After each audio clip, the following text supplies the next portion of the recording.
Ça doit être ça.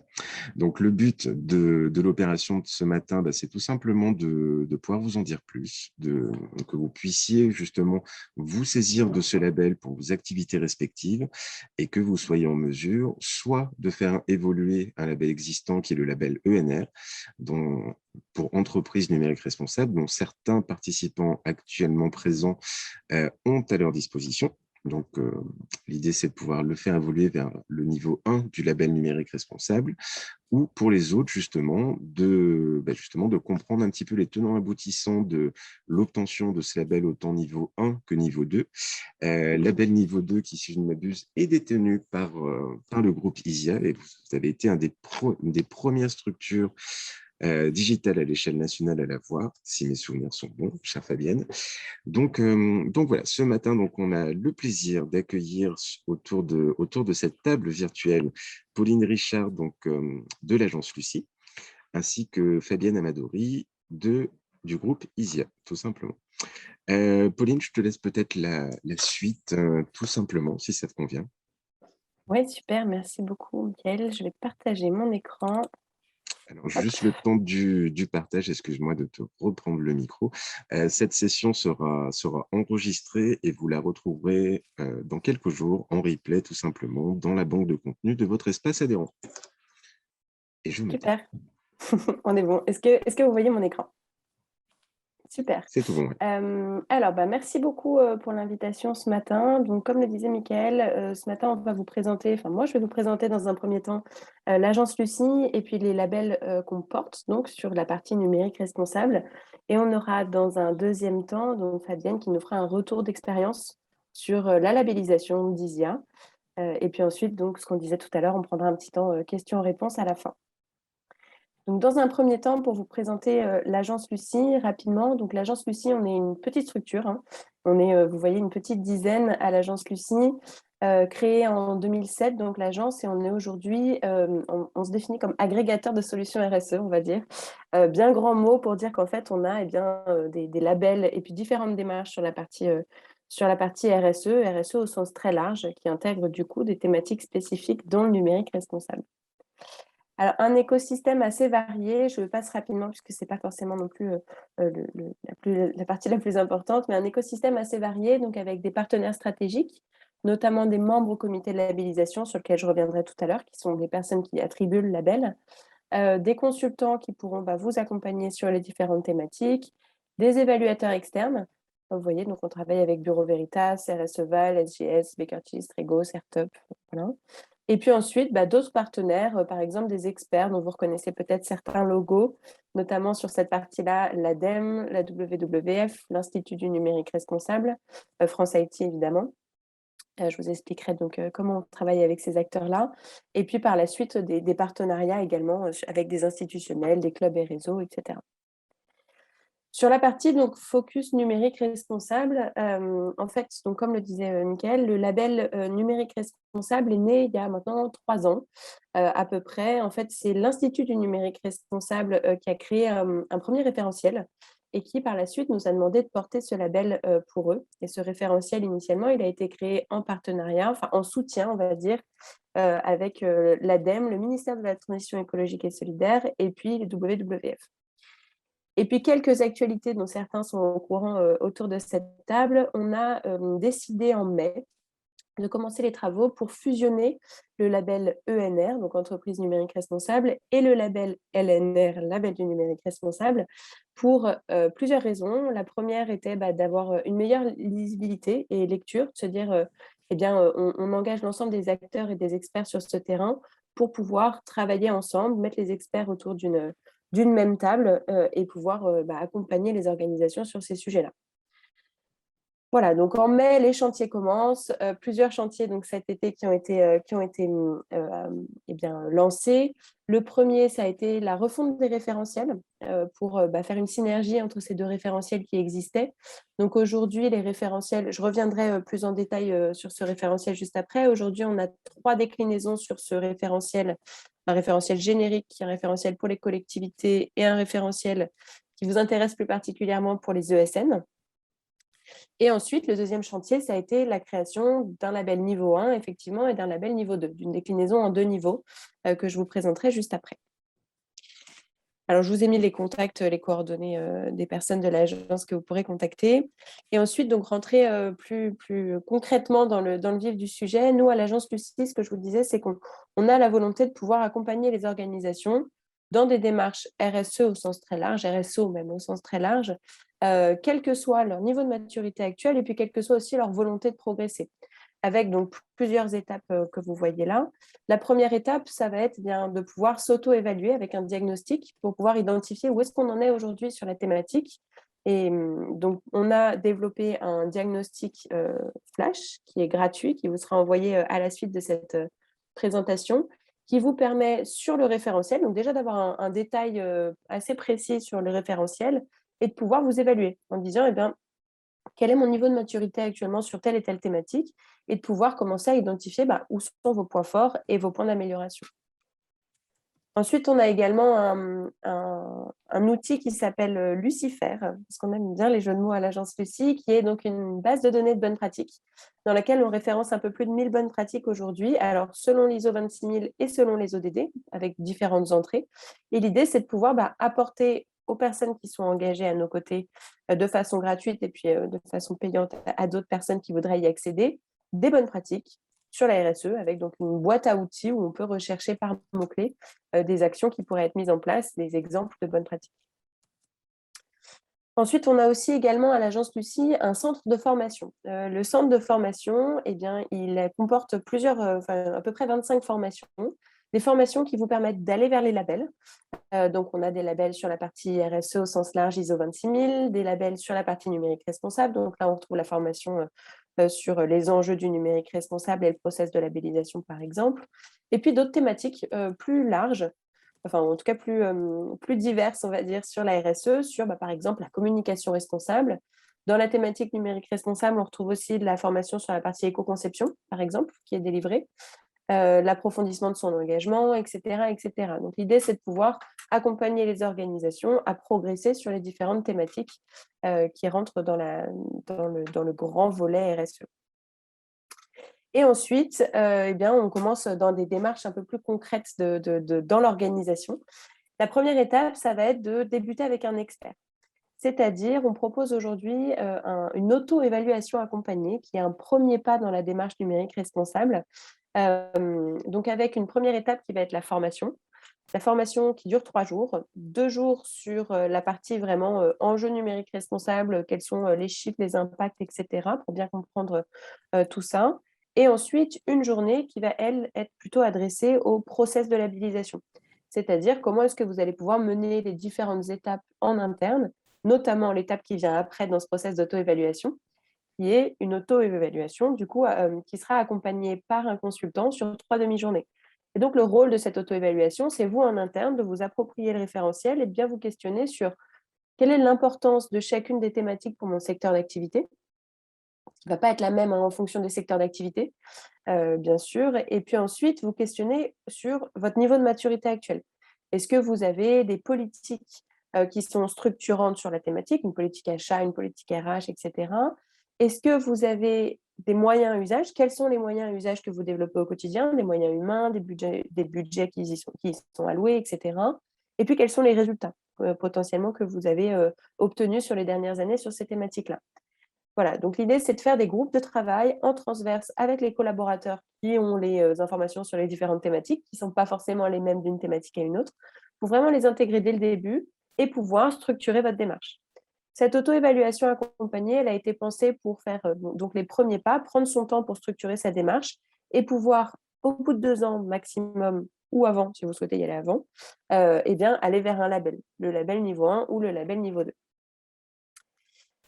Sur les experts qui peuvent vous accompagner, je finis avec ça. On a aujourd'hui 10 experts qui sont référencés à l'agence, qui sont indépendants de l'agence et qui vont pouvoir vous accompagner sur ces thématiques si jamais vous avez besoin d'un accompagnement. Donc ça, c'est la démarche pour rentrer, on va dire, dans la thématique. Et puis après, il y a aussi la possibilité d'aller directement vers le label, vers les labels d'ailleurs, et de pouvoir s'engager sur le label niveau 1 ou le label niveau 2, puisque maintenant, il y a une déclinaison en 2 labels, ce que je vous disais dans l'introduction.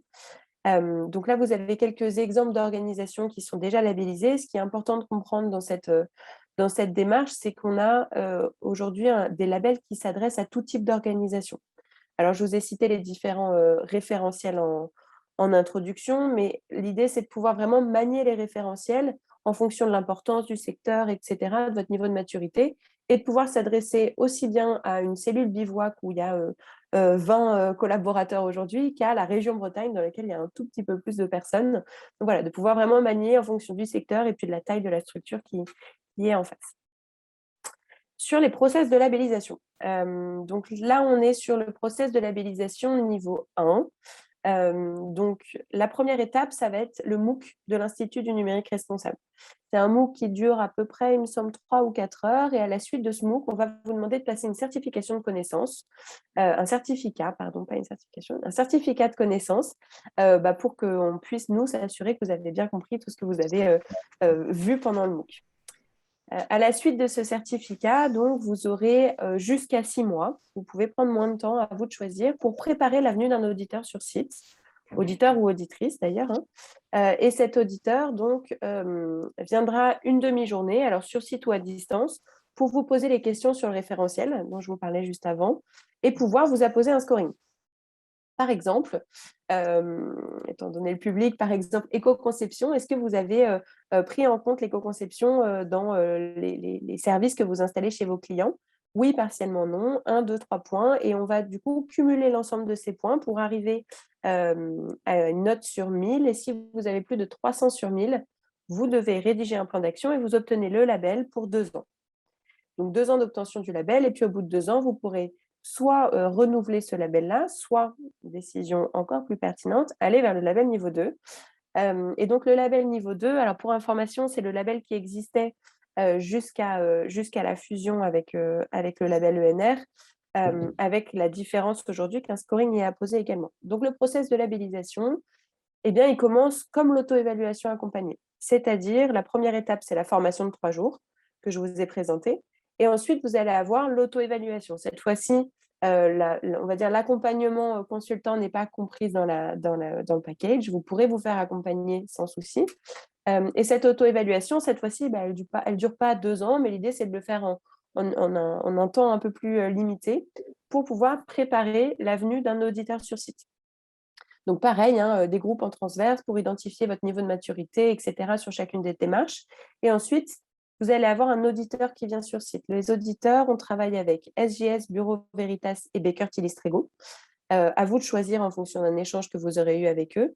Et les évaluateurs viendront sur site un certain nombre de jours en fonction de votre structure pour évaluer un panel représentatif en interne des collaborateurs, des parties prenantes externes également, et pouvoir vous émettre un rapport sur la base duquel vous allez devoir vous engager.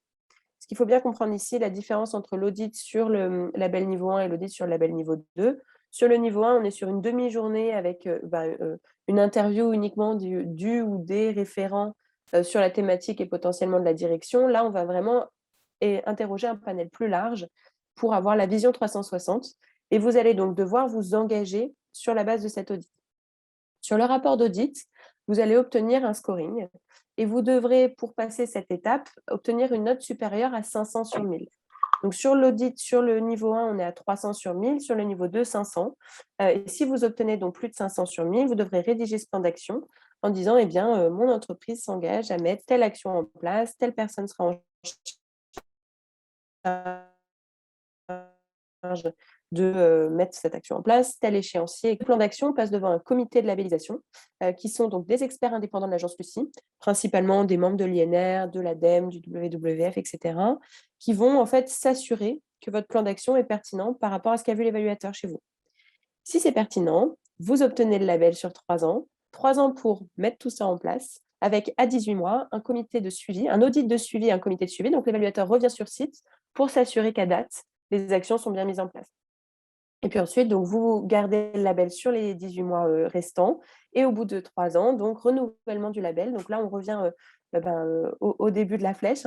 Avec, évidemment, vous n'allez pas refaire la formation. L'auto-évaluation, c'est une mise à jour des actions que vous avez mises en place pour préparer en fait la venue une nouvelle fois de l'auditeur qui cette fois-ci fera un audit de renouvellement avec donc une réévaluation du contexte actuel de votre organisation pour que vous puissiez vous réengager en fonction d'une évolution potentiellement des réglementations, une évolution de votre organisation en interne, des possibilités d'action sur le numérique responsable, etc.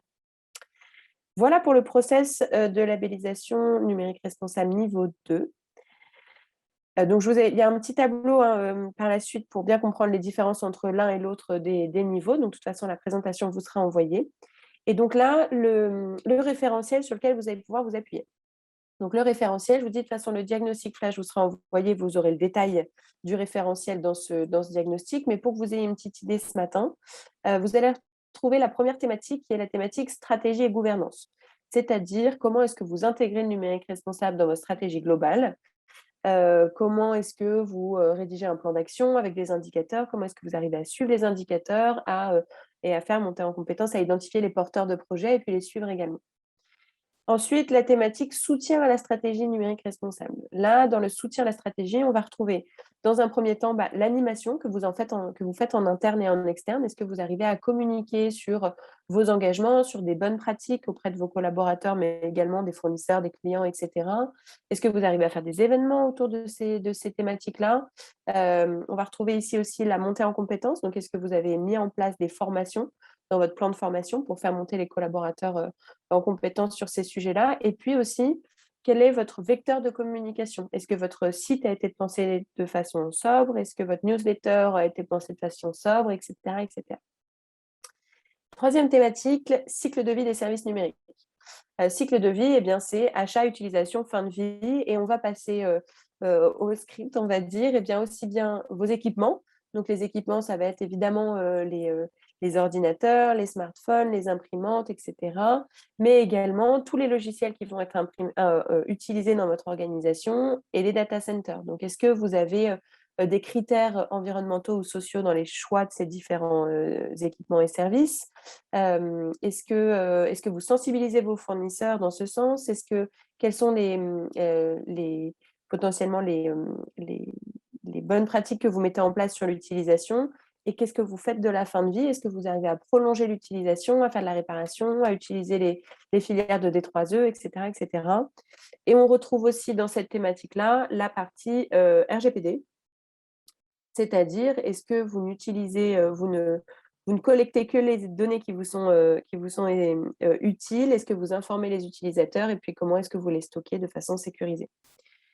Quatrième étape et thématique, étendre sa démarche numérique responsable. Donc là, on va parler vraiment de l'ancrage territorial, de comment est-ce que vous avez un impact sur votre territoire. Est-ce que vous arrivez à faire du mécénat potentiellement dans des universités, des mécénats de compétences dans certaines organisations? Est-ce que vous utilisez des services, vous développez des services en open source? Est-ce que vous arrivez à utiliser vos outils aussi de façon IT for Green ou IT for Social, donc avoir un impact positif via les outils que vous développez? Et ensuite, la dernière thématique qui vous concernera, donc la dernière mais pas la moins importante, la partie produits et services des ESN. Donc sur vraiment une thématique sectorielle sur toute l'offre que vous allez développer et comment est-ce que vous suivez vos clients, quel est l'impact que vous avez chez le client, quel est le suivi du cycle de vie des services, etc. Voilà pour le référentiel. Et puis, je finis sur ce point-là, sur la partie communauté Lucie. On a aujourd'hui une communauté qui dépasse les 900 membres, alors sur des thématiques différentes. On a des membres qui sont engagés sur l'ISO 26000, des membres sur le numérique responsable, des membres sur la biodiversité, etc. L'idée, c'est de pouvoir faire vivre cette communauté.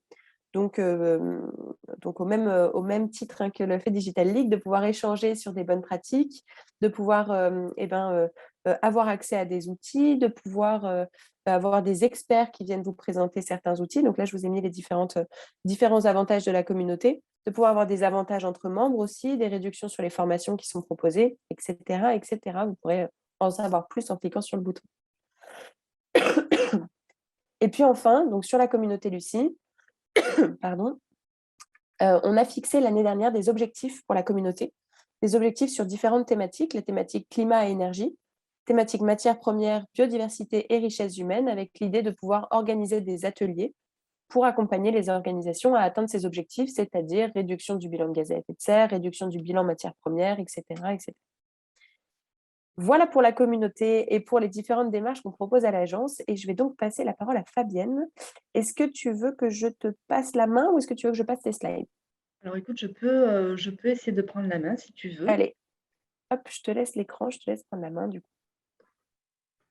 Alors, Et merci beaucoup, Pauline, en attendant le transfert justement de prise de main pour ce témoignage et pour cette explication sur les différents niveaux de l'appel. Merci beaucoup. Avec plaisir. bonjour à tous. Est-ce que là, vous voyez l'écran qui est affiché en grand Ouais, c'est au bon. niveau du partage? Parfait. Ouais. Donc, merci beaucoup de nous accueillir, du groupe ISIA pour ce partage, ce retour d'expérience sur la labellisation. Dans cette présentation, je vais essayer de faire synthétique pour laisser aussi la place aux questions-réponses et respecter le timing de 12h30. Je vais d'abord vous dire un petit mot sur le groupe ISIA, notre entreprise, pour vous permettre de la contextualiser, de voir un petit peu quel était notre contexte, vous expliquer comment on en est arrivé à ce choix d'aller vers la labellisation. Je zoomerai un petit peu sur le process en lui-même de labellisation, comment il s'est déroulé pour nous, pendant le process, mais aussi ce qui a suivi le processus. Et je terminerai en vous donnant quelques exemples concrets d'actions qu'on a pu mener pour illustrer et également partager avec vous les bénéfices qu'on a pu en retirer. Voilà, donc je vais essayer de faire ce petit tour d'horizon-là. Donc pour commencer, je vais vous présenter un petit peu le groupe ISIA. Donc nous sommes une ESN. Petite particularité, hein, c'est que quand on a obtenu le label, c'était avant la fusion. Donc on est sur une labellisation qui est très proche du label niveau 2 qu'a présenté Pauline. Pour autant, c'était juste avant, donc vous verrez, il y a peut-être quelques, on va dire, quelques petites modifications, mais qui sont pas énormes. Donc ISIA, c'est une ESN. Notre cœur de métier, c'est le conseil, la conception et la mise en œuvre de solutions numériques. Ça, c'est notre cœur de métier historique et nous réalisons cela pour des clients de tout secteur, de toute taille, des PME, des grands groupes. Donc, c'est très, très varié par rapport au secteur que nous adressons. Une particularité chez ISIA, c'est que depuis très, très, très longtemps, vous le voyez, la RSE, colonne vertébrale de l'entreprise, on partage une conviction. Donc ça fait 15 ans, moi, que j'ai le plaisir de co-diriger ce groupe avec Jean-François Capla. Et ce qui nous anime, cette conviction, c'est que nous ne sommes pas à la recherche de la performance économique pure. Depuis toujours, de manière plutôt intuitive, nous avons toujours intégré plusieurs dimensions qui font en fait les piliers de la RSE, avant que ça s'appelle la RSE, mais qui sont également tout ce qui sera la dimension sociale humaine et la dimension environnementale. C'est quelque chose qui nous guide depuis très longtemps, qui est présent dans l'ADN de l'entreprise. Et un autre aspect qui est très, très important pour nous, c'est notre collectif et le fait d'essayer de favoriser voilà, le meilleur fonctionnement de ce collectif. Et donc, très tôt, on s'est intéressé aux notions d'intelligence collective et aux pratiques, approches collaboratives qu'on a intégrées au fil du temps dans notre organisation. Et donc, c'est tout cela qui nous permet de piloter, de développer notre entreprise. Entreprise qui aujourd'hui compte 130 collaborateurs à peu près. On est présent sur 4 sites. Montpellier, qui est le siège social, Paris, Nantes et également Lyon, avec 2 participants lyonnais de notre site lyonnais. On a 25 ans en tout d'existence et on le met en avant une vision partagée. Donc pourquoi on insiste cette vision partagée? Elle a été très, très soutenante par rapport à tout ce que je vais vous présenter ensuite. C'est que, on s'est rendu compte qu'on vivait au quotidien, ces valeurs, cette approche collaborative, cette approche, où la RSE était très présente dans nos actions. Pour autant, ce n'était pas formalisé. Ce n'était pas toujours clairement identifiable, y compris pour nos propres collaborateurs. Et donc on a décidé, fin 2016, début 2017, de faire un travail sur la formalisation de notre vision, que vous voyez, qui est affiché et qui est l'intelligence collective et le numérique au service d'une société responsable. Ce travail, on l'a mené en associant l'ensemble des collaborateurs. On l'a lui-même mené de manière très participative. Et donc, on a obtenu cette raison d'être qui est notre étoile polaire et qui nous guide et qui, venant rencontrer notre cœur de métier, nous a naturellement, finalement, amenés vers le numérique responsable à se questionner autour de ces sujets-là. Donc, si je vous présente un petit peu plus en détail et plus concrètement comment on a rencontré le numérique responsable et le label, suite à ce travail sur la formalisation de la vision d'entreprise, on s'est posé la question de quelle manière cela pouvait se traduire dans notre cœur de métier. À ce moment-là, on a eu la chance d'avoir sur notre région, alors en Occitanie, un programme qui était porté par la CCI qui s'appelait Green Concept, pour laquelle la CCI mettait en place un accompagnement pour essayer de prendre un service numérique et faire un travail d'éco-conception dessus. À cette occasion-là, nous avons rencontré Frédéric Bordage, j'ai compris qu'il y avait eu un premier échange avec lui, et on a commencé à former nos premiers collaborateurs à l'éco-conception.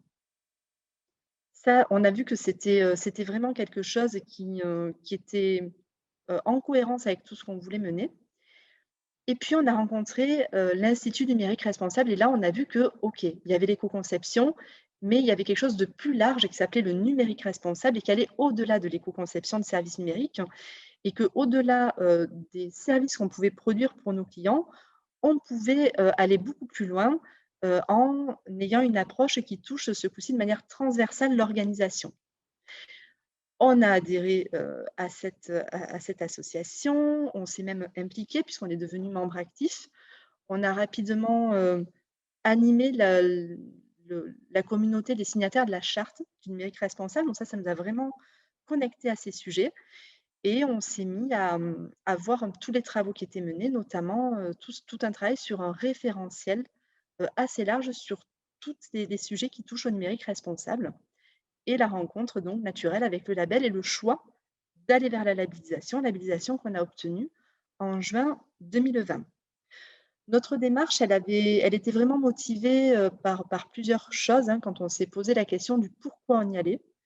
Il y avait la volonté de réduire l'empreinte environnementale des solutions qu'on propose à nos clients. J'en parlais tout à l'heure, l'approche transversale sur notre organisation avec la volonté, voilà, notre activité, elle tourne pas mal autour numérique, mais on a 130 collaborateurs, 130 postes, des serveurs. Il y avait très certainement des actions et des améliorations à trouver sur ce plan-là. On avait vraiment envie de contribuer à ce mouvement sociétal qui cherche à avoir une responsabilité numérique et quelque part à contribuer à améliorer les pratiques et à faire avancer les choses sur ce sujet-là. Et donc, c'est ce qui est affiché sur l'écran, nourrir et se nourrir des expériences. Cette approche communautaire est très, très, très intéressante parce qu'elle favorise le partage d'expériences et le numérique responsable, c'est quelque chose qui est très, très large et c'est toujours très intéressant de voir ce qui est réalisé dans d'autres organisations que la nôtre. Petit focus donc sur comment s'est passé maintenant le processus de labellisation en lui-même. Donc, comme je l'expliquais, on avait la chance au moment où on a choisi ce label, on ne l'a pas choisi pour rien le label, il nous a beaucoup plu par rapport à sa démarche d'amélioration continue, c'est-à-dire à partir du moment où on y va avec une approche sincère, on part de là où on se trouve en termes d'organisation. Il n'y a pas de niveau, bien évidemment, si on a des pratiques qui sont très contraires, graves par rapport à des principes de numérique responsable, ça va être un petit peu compliqué. Mais sinon, vraiment, le point de départ, c'est là où en est l'organisation. Et le label, il va être là pour vraiment l'accompagner dans son amélioration. Donc, c'est vraiment quelque chose qui grandit avec, qui va plutôt servir de guide et qui est finalement très accessible. Les premiers pas sont très accessibles. Voilà, c'est chaque fois sur mesure par rapport à l'organisation qui souhaite y aller. Et autre chose qui nous a beaucoup plu aussi, c'est qu'il est vraiment basé sur cette philosophie qui vise à intégrer l'ensemble des parties prenantes. Et donc ça, par rapport à tout ce qu'on avait mis en place autour de l'intelligence collective, ça nous parlait et on trouvait que c'était très, très approprié, que ça s'appuie là-dessus, que ça le favorise et ça l'encourage. Donc, on s'est engagé dans ce processus. On a commencé, comme c'était expliqué précédemment, par une formation de 3 jours. donc sur à la fois les bases autour du numérique, les fondements autour du numérique responsable et l'appropriation du processus. En parallèle, on a mis en place une organisation spécifique, donc on a créé un comité interne qui allait être le comité de pilotage qui allait suivre tout le processus et donc était composé essentiellement de membres du COMEX, mais notre COMEX est très, très participatif par rapport, on va dire, aux collaborateurs. Donc, un comité de pilotage et puis des groupes de travail qui ont tout de suite réfléchi à quels pourraient être les plans d'action de sensibilisation et de communication qui allaient accompagner tout le processus et également des réflexions sur la façon dont on pourrait intégrer le numérique responsable dans notre cœur de métier. S'en sont suivis les ateliers collaboratifs d'auto-évaluation. Donc là, on l'a fait en associant les parties prenantes. C'est vraiment une phase de récolte où déjà on fait la photo dans les différentes thématiques, dans les différents principes d'action, de tout ce qui est déjà en place dans l'entreprise. Donc ce travail de récolte et d'identification prend un petit peu de temps parce que là, quand même, on va aller rechercher la preuve et on structure tout ça. Donc il y a toute une phase de documentation et d'organisation, mais qui est très soutenue par le référentiel proposé par le label. Après ce travail d'atelier d'auto-évaluation, on a en parallèle fait des présentations officielles en expliquant pourquoi on avait pris cette décision auprès de l'ensemble de nos collaborateurs. On a été audité. Donc là, la phase d'audit, pareil, c'est quelque chose de très intéressant puisque c'est quelque chose qui ouvre à du partage. Voilà, l'auditrice qui est intervenue nous a par moments encouragés, même à nous dire, mais dans votre auto-évaluation, vous avez été un petit peu sévère avec vous-même, hein, vous avez déjà pas mal de choses en place. Donc, c'est important parce que ça va être un petit peu la base, en fait, la photo d'où on part, c'est celle qui va vraiment derrière servir à définir les bons engagements qu'on prend sur 3 ans. Donc elle nous a vraiment aidé à faire la meilleure photo possible de là où on en était, là où on se situait. Elle a interviewé une vingtaine de personnes hein, parmi les parties prenantes pendant 2 jours et demi. Et derrière, nous avons co-construit, donc de nouveau une phase en interne avec les parties prenantes, les engagements qu'on prenait pour les 3 ans à venir. Le plan d'action a été présenté au comité de labellisation voilà, qui nous a permis d'obtenir la labellisation. Et nous avons laissé passer l'été et en octobre, nous avons partagé l'ensemble des 19 engagements en interne et on a même réalisé un événement pour que l'ensemble de l'organisation s'approprie bien ce qui allait nous accompagner pendant ces 3 années. Un très rapide zoom sur les engagements. Donc nous, ils sont au nombre de 19. Donc les 19, ils sont un petit peu répartis dans les différentes thématiques qui sont affichées. Tout cela pour vous dire, c'est vraiment quelque chose qui est très transverse à l'organisation. Les 19 engagements, on a essayé d'avoir quelque chose d'équilibré entre des actions internes, des actions externes. Ils sont de différents niveaux. Très concrètement, ils constituent une feuille de route.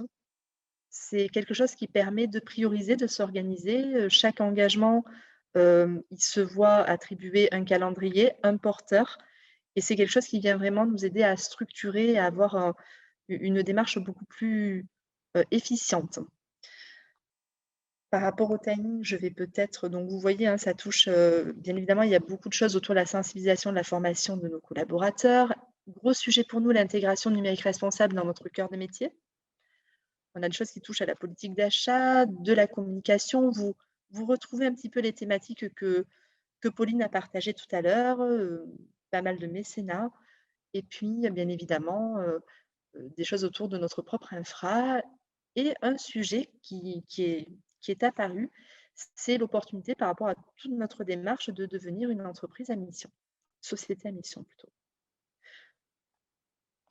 Pour atterrir avec un petit peu de concret, donc ça, c'est quelques actions concrètes. Vous verrez, elles sont de différentes natures, de différents niveaux de complexité. Mais autour de la sensibilisation, on a pu mettre en place des fresques du numérique. Je ne sais pas si vous connaissez, mais c'est un atelier qui est très ludique, qui est très sympa, qui est collaboratif et qui permet de très rapidement sensibiliser l'ensemble des participants, quel que soit leur niveau de connaissance dans le numérique, aux enjeux et à tout ce qui s'opère et aux impacts du numérique finalement sur les aspects sociétaux et environnementaux. Bien évidemment, on retrouve les MOOC, des formations plus spécialisés, beaucoup de com, des petits jeux concours comme qu'on a organisé autour du Cyber du Cyber World Cleanup Day avec un concours sur le nettoyage de boîtes mail. Là, on a gagné un petit peu de place. Au niveau de l'intégration du NR dans notre cœur de métier, là, c'est tout un travail sur l'élaboration de notre propre référentiel d'éco-conception qui s'est organisé avec des formations internes. Bien évidemment, toujours la participation et l'implication à des groupes de travaux externes, notamment par le biais de l'Institut numérique responsable. Et puis, bon, comme vous pouvez le voir également, alors ça, c'est quelque chose qui est assez intéressant, c'est que, et on ne s'y attendait pas, c'est qu'autour de cette labellisation, et tout à l'heure, Pauline parlait de l'aspect communauté, et c'est vrai que pour nous, ça a été l'occasion de faire des belles rencontres. On a rencontré des experts, on a rencontré des partenaires qui sont devenus des nouveaux fournisseurs pour nous. Et c'est vrai qu'on a pu, on a pu également, venir, enrichir notre propre écosystème d'acteurs, autour de cette question, qu'on peut aujourd'hui repartager, avec, nos clients, nos partenaires. Donc c'est vraiment quelque chose, de très, très intéressant. J'en termine avec les bénéfices. Ce qui peut être assez intéressant, donc ça, c'est, notre propre expérience, hein, mais donc comme je le disais tout à l'heure, le processus d'habilitation, il s'inscrit vraiment au niveau de l'organisation, c'est quelque chose de transverse, et c'est vrai que c'est un véritable catalyseur parce que toutes les parties prenantes, participants, les collaborateurs étant très impliqués, hem, la trajectoire sur les 3 ans à venir, elle est co-construite, et c'est vraiment, cette feuille de route, c'est la feuille de route de toute une organisation. Donc c'est quelque chose qui est très, très important. Ça permet vraiment d'embarquer, tout le monde. C'est pas quelque chose qui arrive et d'une DSI et qui essaye de le mener dans son coin. C'est vraiment, quelque chose qui est, porté par toute l'organisation, et là-dedans, le processus tel qu'il est fait et les outils qu'il propose, notamment et le référentiel, est très soutenant. J'en parlais juste avant, l'intégration plus forte à un écosystème, des nouveaux partenaires. On n'est pas tout seul, on se sent vraiment, nous-mêmes entraînés dans une dynamique. Sur les nouveaux talents, donc là, en tant qu'ESN, ce n'est pas une surprise, vous le savez, le recrutement, c'est quelque chose de très compliqué. Le fait qu'on soit labellisé, c'est quelque chose qui est regardé, notamment par les nouvelles générations. Heu, dans les entretiens de recrutement, c'est des choses qui nous sont partagées. Ça compte pour eux. Ils sont vraiment en quête de sens. Ils ont besoin dans leur métier de pouvoir, raccrocher ça avec des préoccupations, environnementales, sociétales, et c'est quelque chose qui, nous donne une visibilité de ce côté-là. Bien évidemment, la dynamique interne qui se crée, elle est indéniable avec des collaborateurs qui sont fiers de voilà, de ce choix et de cette évolution pour la structure. Cela crée des nouvelles opportunités de carrière. Alors là, c'est quelque chose aussi d'assez intéressant, c'est que quand on est parti, je vais vous expliquer toutes les conséquences de ce choix. Quand on est parti vers le numérique responsable, on s'est dit, par rapport à notre cœur de métier historique, on va naturellement, progresser et faire de plus en plus d'éco-conception.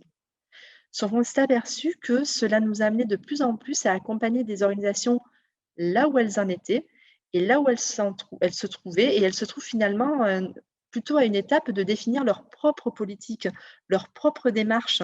Comment je vais m'y prendre? Et finalement, il y a tout un tas d'activités, au sein de notre offre qui s'est développée autour du conseil, de l'accompagnement et de la formation. Et donc pour nos collaborateurs, des nouveaux plans de carrière. Donc c'est, voilà, typiquement un des impacts, heu, directement, issus de cette démarche, un petit peu plus volontaire.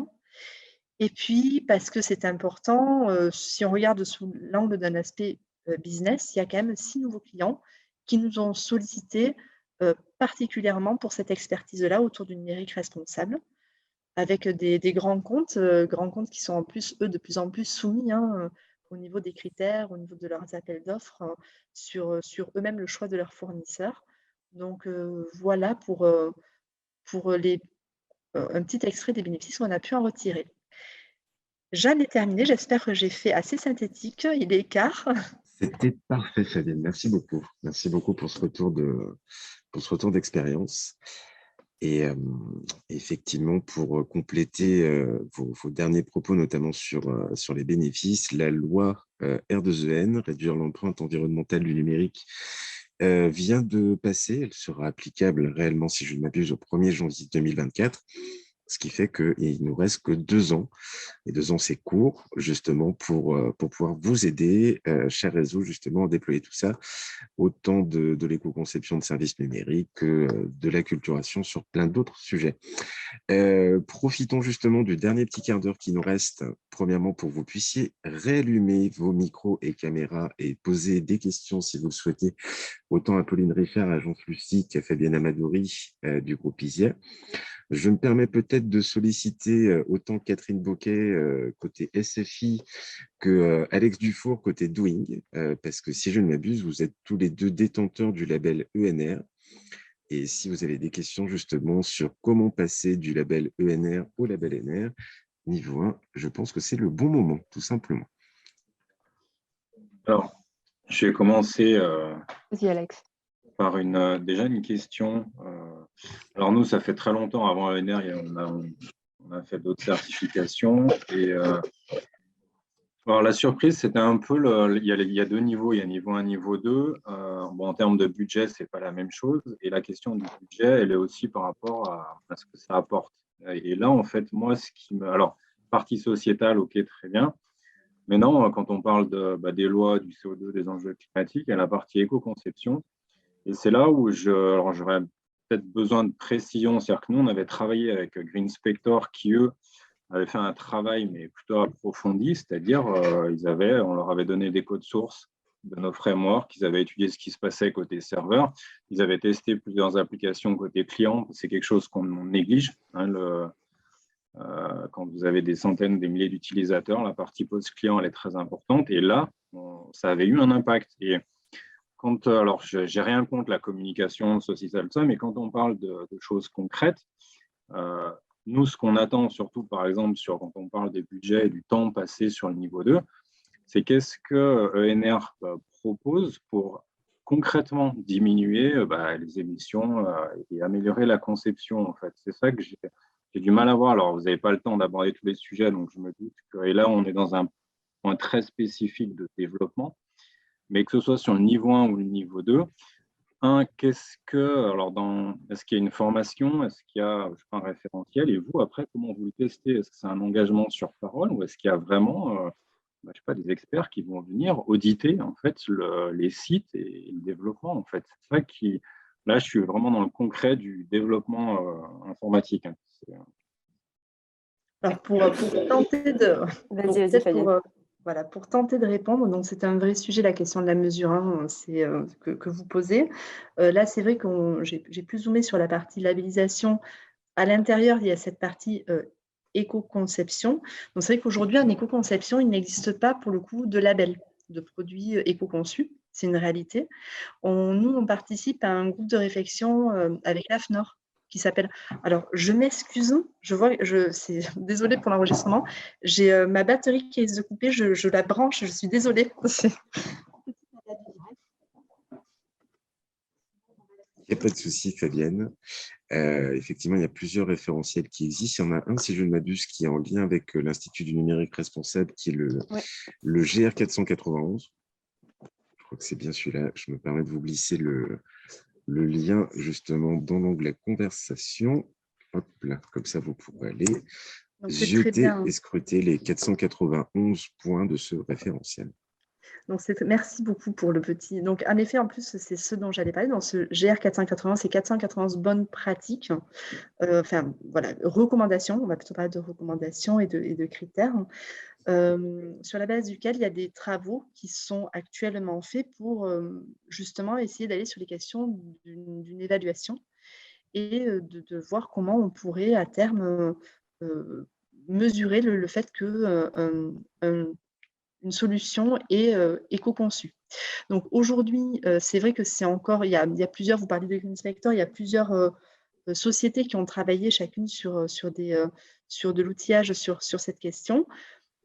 C'est quelque chose qui va arriver à un moment donné. Je veux dire, les lois sont de plus en plus contraignantes. Elles sont contraignantes aussi une fois que les outils sont en place pour pouvoir supporter et vérifier. On n'en est pas là à ce stade. Donc, c'est vrai qu'aujourd'hui, c'est chaque organisation qui essaye de mettre en place ses propres solutions de mesure. Il y en a pas une qui fait aujourd'hui foi pour l'ensemble des sujets, mais les travaux sont en cours. Parce Et que, en fait, voilà, il y a déjà au moins le référentiel qui va servir de base pour ensuite venir. là où j'en viens, en fait, et ce qui est un peu frustrant, j'allais dire, c'est que nous, le travail avec Green Spector, on en était quand même c'était même pas à l'époque, on était au kilo-octet ou à l'octet près, justement, parce qu'après, à grande échelle, ça a un impact. Et puis, alors, quand vous parlez il y a peut-être des mesures qui sont contraignantes, mais moi, après, quand je regarde le concret aujourd'hui, vous pouvez pas aller sur un site internet sans qu'il y ait des pop-up, des vidéos qui se lancent, parfois c'est du 4K. Quand vous avez des vidéos en 4K qui se lancent et que vous, d'un autre côté, on vous dit, bah, là, par contre, je sais pas, vous utilisez tel truc, bah, ça va prendre 3 octets pro. Dites, là, il y a quand même un énorme décalage. C'est-à-dire qu'on est sur des mégaoctets d'un côté et il n'y a pas, j'ai jamais vu dans les annonces gouvernementales, après, c'est pas d'autres ça, mais des annonces comme quoi on allait restreindre ça. Et aujourd'hui, vous regardez, on ne fait pas rentrer sur le débat sur la 5G, mais la 5G, quand vous regardez la pub, c'est pour regarder les vidéos de vacances des enfants de manière plus rapide. À aucun cas, il y a toutes les évolutions technologiques qu'on nous avait promises. Et moi, je trouve qu'il y a un décalage.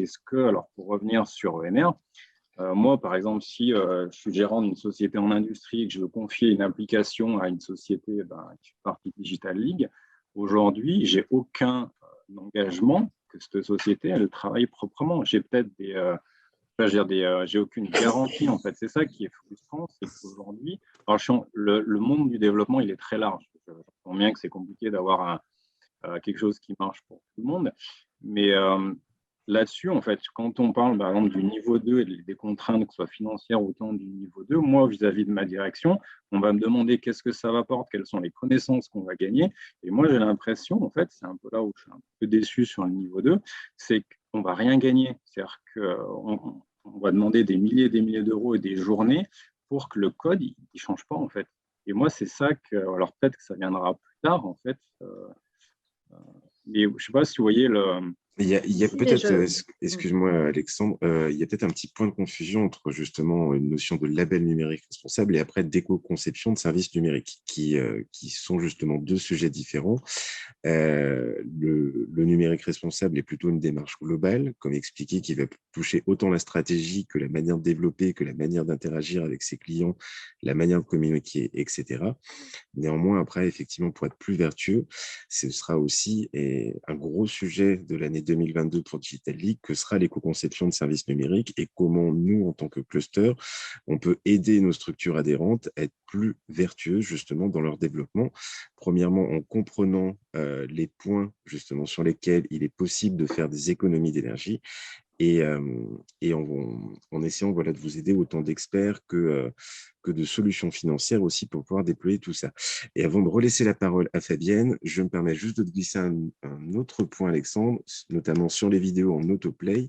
La loi R2EN, justement, va interdire justement que l'autoplay soit lancé automatiquement sur des sites. Donc, ce sera forcément au clic, etc. Donc, dans une optique de réduire tout ça.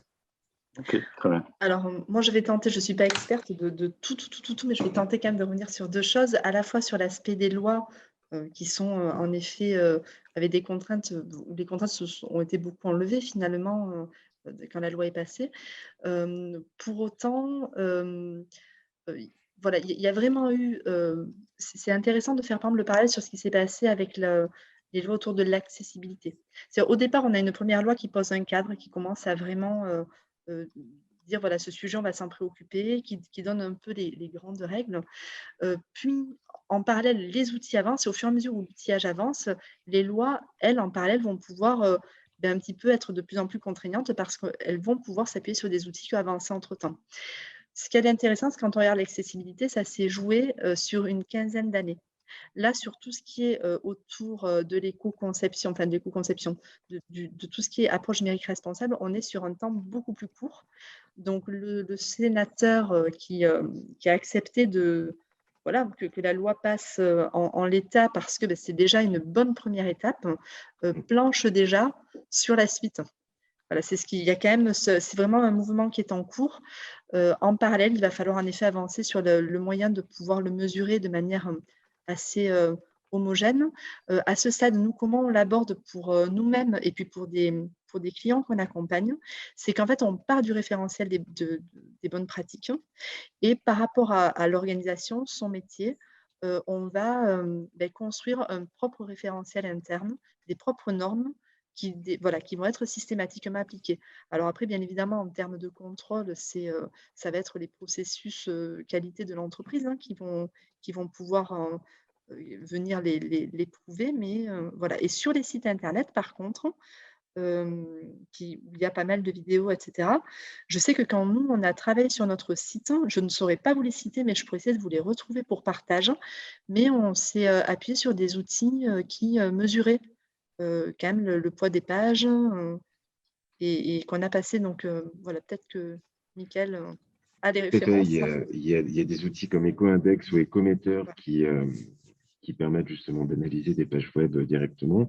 EcoIndex est en train de travailler sur une nouvelle version de leur site. Néanmoins, en attendant, il y a une extension qui est disponible pour Firefox, si je ne m'abuse, que vous pouvez installer. Et dans l'onglet code source, enfin en appuyant sur F12, là, pour accéder à tout ça, vous avez la possibilité justement de pouvoir tester les pages que vous visitez et d'avoir autant une note éco-index, donc de A à F, si je ne m'abuse, que les émissions de gaz à effet de serre, le volume d'eau qui est utilisé pour générer la page, etc., etc. Donc, ça peut autant vous servir dans votre propre navigation que pour votre compte, pour aussi, pas certifier, mais du moins pouvoir montrer à vos clients que vous avez une démarche vertueuse qui vise à réduire justement l'empreinte environnementale du numérique, tout simplement. Nous, c'est les premiers sujets sur lesquels on est venu nous chercher parce que c'est la partie qui est visible. Mais je sais que voilà, bon, on avait fait pour le coup tout un travail là-dessus. Mais je sais que c'est une personne qui postulait chez nous, qui était venue nous challenger un peu sur la question, en disant mais vous ne pourriez pas faire mieux que B sur cette page-là. Voilà, donc c'est déjà quelque chose qui est affichable, partageable et qui est témoin, voilà, qui est témoin d'un alignement entre ce qu'on dit et ce qu'on fait, au moins pour cette partie web. Ok, bon, j'ai déjà assez parlé. Est-ce que Catherine, je vais te laisser la parole. J'ai la question aussi, Catherine. Alors bon, je ne vais pas parler longtemps parce que voilà, à 12h30, j'ai une autre réunion. Bon, moi, je serai plus générale. En fait, on a besoin de creuser, mais on le fera, je pense, en suivant le MOOC et en regardant le référentiel. Le pas à franchir pour passer du label ENR au label NR. C'était un peu en ça que je m'étais inscrite à cette visio pour voir un petit peu si je m'en rendais compte. Après, ce qu'a présenté Fabienne dans les actions concrètes qui ont été menées, en ce qui me concerne, me rassure pas mal parce qu'il y a pas mal de choses qui correspondent à ce qu'on a fait nous. Je trouve d'ailleurs que ce label NR est plus large et plus orienté environnement que le label ENR. Qui était un petit peu frustrant d'ailleurs à ce niveau-là parce qu'il traitait moins la question. Donc voilà, alors après, voilà, moi je vais m'atteler rapidement à essayer de faire les MOOC et puis de voir m'auto-évaluer pour le niveau 1. Je rebondirai par contre sur la remarque d'Alex. Je n'ai encore pas trop creusé, moi, le niveau 2 qui me paraît financièrement pas très abordable pour nos tailles d'entreprise. Mais voilà. Le label ENR était plus ciblé par rapport à nos tailles d'entreprise que ce label NR dans lequel on voit déjà des très grands noms et qui n'ont pas du tout les mêmes budgets que nous, quoi. Alors après, juste pour rebondir là-dessus, c'est aussi pour ça que le niveau 1 a été pensé, pour se rapprocher un peu plus du label ENR et puis pour convenir un peu mieux à des petites structures qui effectivement n'ont pas forcément budget et temps homme à dédier à ça. C'est ça. Après, alors cette année, il y avait une aide de l'ADEME qui est valable jusqu'à la fin de l'année. Ils ne la renouvelleront pas l'année prochaine, mais il y a 3 000 € de subvention qui est délivrée par l'ADEME sur ce label, sur le niveau 2. Et puis je pense qu'il va y avoir des aides, il y a des aides dans tous les cas, des régions qui vont se mettre en place. J'y travaille, des CCI en local, etc. Donc il faut aller aussi creuser un peu les aides sur ces sujets-là. D'accord. Après, est-ce que c'est pas trop tard? L'aide, elle est consentie avant qu'on l'obtienne ou après? Parce que voilà, on est à 1 mois de la fin de l'année, donc je ne sais pas si Avant, sur la base des devis. Ah oui. Oui. bon, alors on pourra peut-être tenter. Tu précisais, Pauline, que c'était pour le niveau 2. Ça Oui. fonctionne pour le niveau 1 ou pas? Alors, en fait, l'aide a été créée à l'époque où le niveau 1 n'existait pas. D'accord. Donc, l'ADEME n'est pas forcément... enfin, l'ADEME est au courant. Certaines personnes de l'ADEME, on va dire que l'ADEME, c'est très large. Donc, je ne sais pas si c'est exactement les mêmes personnes qui gèrent l'aide et celles qui connaissent les déclinaisons niveau 1 et niveau 2.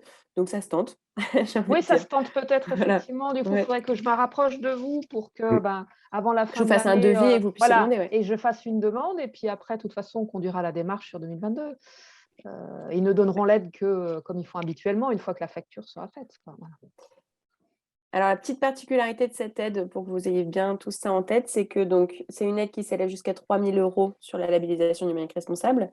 Mais, les 3 petites étoiles qui s'inscrivent à côté, il faut demander une aide totale d'à minima 5 000 € pour pouvoir obtenir les 3 000 € d'aide sur le label numérique responsable. Ce qui implique de demander une aide sur autre chose, mais à l'intérieur duquel on y retrouve des bilans de gaz à effet de serre, des achats de l'aide, on retrouve des choses assez intéressantes, donc qui peuvent être complétées rapidement, mais voilà. Ok. Si tu es OK, Pauline, justement, je me permettrais peut-être de laisser ton mail Bien sûr. dans le mail qui sera fait par la suite pour vous faire remplir un tout petit questionnaire. Si certains souhaitent justement poursuivre des échanges un peu plus précis et pointus, autant côté Avec Agence plaisir. Lucie que côté groupe ISIA, si Voilà. Fabienne aussi, tu nous autorises à Alors, mettre tes bien coordonnées. sûr, et puis moi, je ferais même mieux, c'est que je vous mettrai en relation, et parce que vous avez compris, moi, j'ai une vision d'ensemble, mais on a des personnes qui seront beaucoup plus expertes que moi, et on est avec plaisir pour le partage sur des questions plus précises. Merci beaucoup.